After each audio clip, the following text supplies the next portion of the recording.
Curiosity. Many of us got into art in the first place due to this simple trait. We played with things, ignored the instructions on the Legos we made, and created our own things.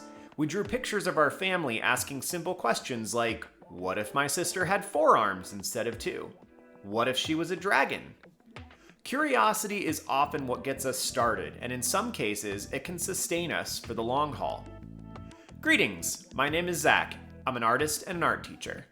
In this series, we are exploring some of the virtues of good art practice, and in this video, we are going to quickly cover the benefits of curiosity, and then get into how we maintain and develop it, and what to do when we find the muse no longer graces us with its presence. If you are enjoying these videos, please consider liking and subscribing. It helps out a ton. Let's dive in. So what is curiosity and why do we care? Curiosity seems to be something we all have a fairly good understanding of at a base level. It is the desire to know things and understand them further. Merriam-Webster even defines it as such, the desire to know. From an artistic perspective, it doesn't change much, but I think it is a little more specialized. It is the desire to know things, to know how they work, and to explore and adventure. In an almost reckless way sometimes. Rules and previously established trends in art making are often thrown out of the window as we curiously dive into what happens when we mix different media, when we build a sculpture out of books, or light our paintings on fire. There certainly can be an unhinged aspect of art making that uses curiosity as fuel. Curiosity then benefits us in many ways.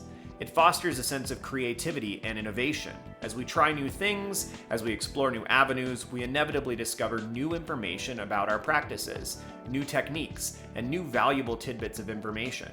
It's exhilarating. We expand our horizons by clinging to childlike curiosity because we don't practice prejudice prior to investigation. We explore openly and eagerly.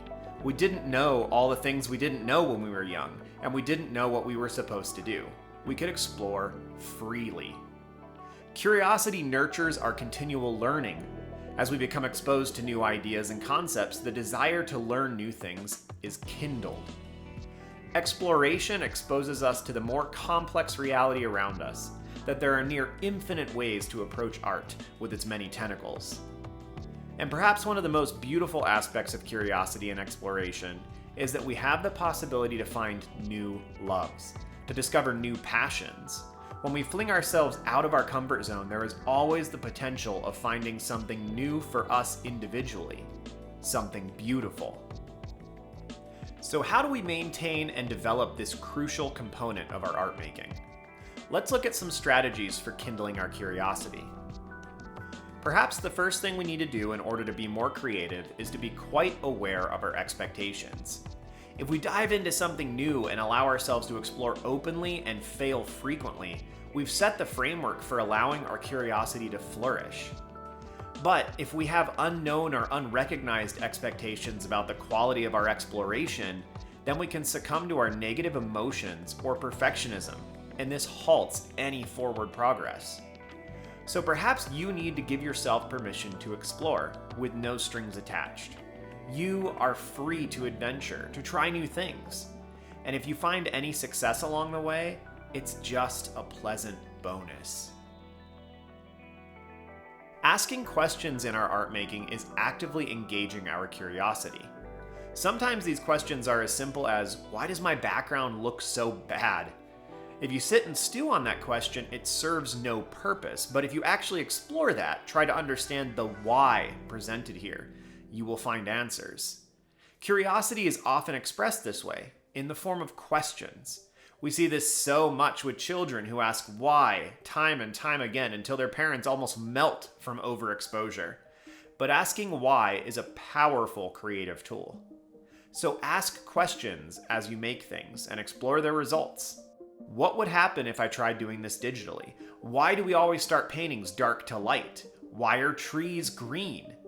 Questions open up exploration and new options, and especially if you want to design characters or enjoy world building, asking all of the questions about all of the things will start opening new doors and windows you didn't even know existed.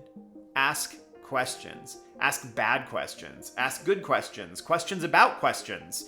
Just ask and wonder. And as you do so, stay open to the possibilities. Don't get too attached to the way things are, the way things were. This is antithetical to your curious exploration. There is always time for nailing things down and solidifying ideas, but curiosity is about finding new solutions. Just try not to be overly critical of new things. If you are too quick to judge, you can often stifle out meager flames before they become anything of substance. You have to explore new things to find new things. We all pull inspiration from different things in our lives, and whether we are aware of it or not, they all make their way into our creations. Try pulling in new and diverse source material. Explore new genres of entertainment and art. Never tried anime before? There is an anime for everyone. Give it a go. Diversify your inspirational inputs in an effort to spur on your own curiosity. You never know what new thing will grab you and pull you into a new adventure. I always think of this a little bit like food. Like, we eat what we eat growing up, and most of the time you never know if you love Indian food if you don't try it, if that wasn't part of your diet in your childhood. You won't know what you are missing when it comes to sushi if you don't get up the courage to try raw fish. You might hate it, but you also might find something that becomes a new and integral part of your life. Whatever area you are interested in, delve into researching that. If you want to make video games, have you spent time playing them, exploring the process of creating them? Figured out where you may fit in that puzzle? Wise artists often talk about consuming art, and this being an integral part of our time. It is important for us to be nourished through research. We accumulate new information and ideas from the art we take in, and it always flavors our internal dialogue and idea factory. What do you love? Commit to researching that area. If you want to design characters, have you studied them? Have you tried to figure out what makes the characters in Arcane so interesting and compelling? Why the costume design in Lord of the Rings was second to none? Or why the wacky silhouette design of One Piece immediately tells you something about the characters? Figure out what you love, what you want to do, and then explore that arena. Research the things you love. It will help you learn what made them so worthy of your adoration. These strategies will help you as you move through a normal day of developing and maintaining your curiosity. But what about when you just don't feel curious? When the lack of wonder has left you momentarily? First of all, acknowledge that this is just part of the creative process. You can't be curious all the time. This is always going to happen every once in a while. The muse hasn't left you hanging, you likely just need a break. So take breaks. Rest up. It is hard to be curious when you aren't sleeping well, or you are worried about too many things, especially external things. Take breaks from your art and make sure that you get plenty of mental and physical rest. Go back to the things that pulled you into the art in the first place. Re-explore the things you love, that inspired you and got you curious in the past. Fire up your old gaming console and revisit some of those old games that were so exciting to a younger you. Reread some of your favorite books or rewatch your old faithful Netflix series. And be patient with yourself. You are only human, and you need to give yourself some grace. It'll come back. Let's wrap this up with some common pitfalls of curiosity and what we can do about them. Too much consuming and not enough creating. It is easy to get stuck in the consumption of art, looking at all of the beautiful suggestions on Instagram and Art Center. Research is important, but it needs to make up a small amount of time compared to our artistic ventures. So be careful and try to keep the ratio of time spent viewing art to creating art in a healthy place. Fear of failure. This goes back to expectations about what your explorations are for.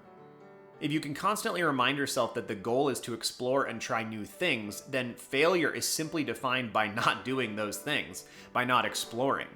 It is not a failure if the drawing looks bad, only if you didn't try new things. Redefine failure to focus on each particular situation you engage in. Comfort zones. This term exists for a reason, and you have to get out of it to truly maintain your curiosity. Comfort zones might actually be where curiosity goes to die. They are so anathema to each other. Sometimes just realizing that you have a comfort zone can be enough to allow you to move out of it. Perfectionism. go back to purpose and what perfect means in these parameters. To me, this goes straight back to expectations, which when set actively allow you to explore freely. Perfectionism can be a great tool down the road, but it obstructs curiosity at most turns. Burnout and other mental health situations. If you are not mentally in a good spot, curiosity becomes extremely difficult. Depression, anxiety, stress, and burnout are all curiosity inhibitors. If you are struggling with these manner of issues, they take precedence. Your mental health should always take priority over your art making.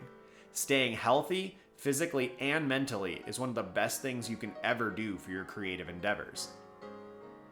Curiosity is the key that unlocks new levels and options for us as artists. In fact, it's not just the key, it's the vehicle for new thrilling adventures in uncharted territories. Our souls crave and require that sense of wonder and discovery. It takes us back to being the kids who looked at the infinite potential of the universe and just drew.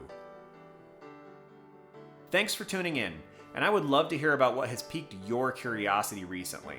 Please share it in the comments below. Maybe it's a new book, a new podcast, a new Netflix series. I would love to hear about it. Keep the flame of curiosity well fed. And have a good one, y'all. See you soon.